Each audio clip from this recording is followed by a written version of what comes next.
مرتضی سرمدی.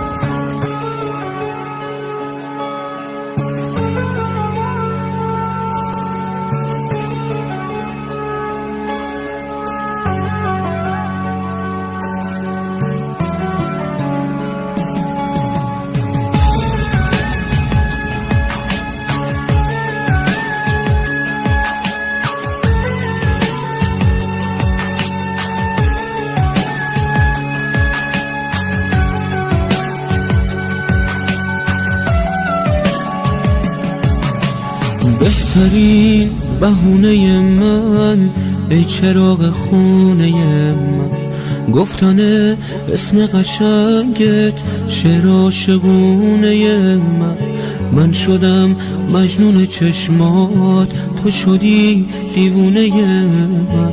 گم شدم تو این دو راهی، چشم تو نشونه من واسط ترانه میشم، تو منو بخون دوباره.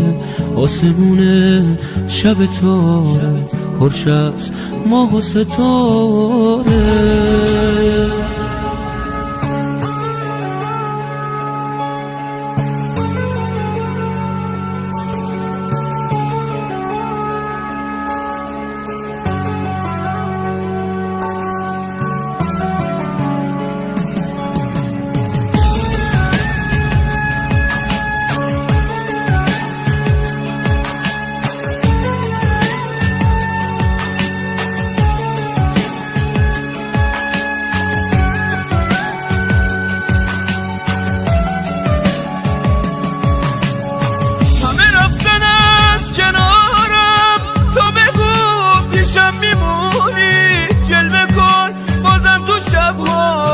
تو که ماه آسمونی، واسه چی عاشقتم من؟ همیشه واسم سواله، تو تموم زندگیمی، بی تو موندنم محاله.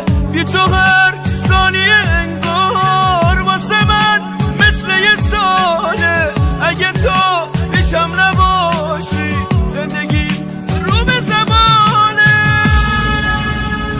یادته بهت میگفتم تو نباشی من میمیرم، تو میگفتی دورت بگردم، خودم هم پیش تو گیرم.